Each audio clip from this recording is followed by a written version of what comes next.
ఏడో ప్రశ్న. ఇది గూడా స్త్రీలు చాలామంది అడుగుతున్నారు.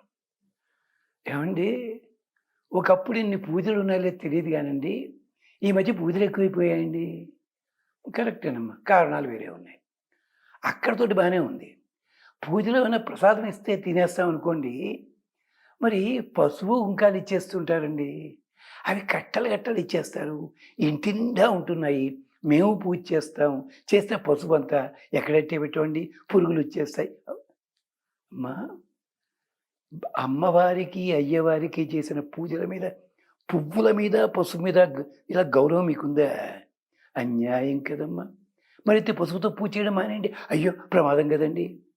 అమ్మా, దానికి మార్గం ఉంది.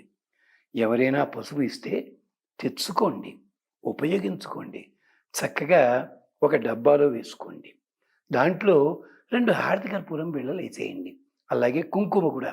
అప్పుడు 15 సంవత్సరాలు గడిచిపోయినా ఆ పసుపు లోపల పురుగులు పట్టవు. పసుపు పాడు కాదు. కుంకం ఏమీ కాదు. క్షేమంగా ఉంటుంది. ఎక్కువైపోతోందండి మాకు అంటారు కొంతమంది. దానికి గూడా పెద్దలు మార్గం చెప్పారు. ఏమిటో తెలుసా?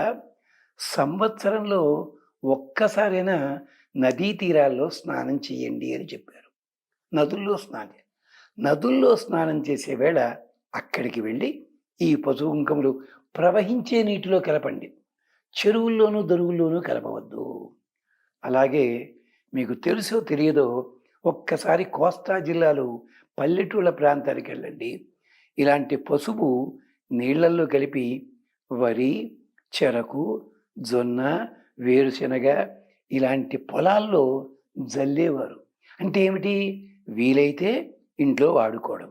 లేదు ఎక్కువైనట్టయితే నీళ్ళల్లో కొద్ది కొద్దిగా కలుపుకుంటూ స్నానాలు చేయడం. ఇంకా మిగిలిపోతే ఎక్కడైనా దగ్గరలో ఉన్న ప్రవాహం, కాలువ గానీ, లేదా ఒక జలపాతము గానీ, లేదా నది గానీ దాంట్లో కలిపితే తప్పేమీ కాదండి. ఇది మనకి ప్రాచీన కాలం నుంచి వస్తున్న ఆచారము. ఇప్పటికీ ఉత్తర హిందూ దేశంలో దేవాలయాల్లో పొట్లాలిస్తారు. దాని మీద హిందీలో ప్రింట్ చేసుంటుంది. ప్రవాహయేత్. మీరు ఉపయోగించుకోండి.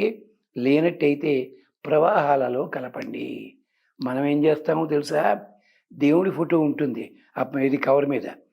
అదేది ప్రసాదం తినేసి అది అత్త పెంటపుట్లో పడేయడం. ఇక ఏం గౌరవం అండి దేవుడి మీద మీకు? గమనించండి. ఇది మన పెద్దలు ఎప్పటి నుంచో చెప్పారు. ఆచరించండి. స్వస్తి.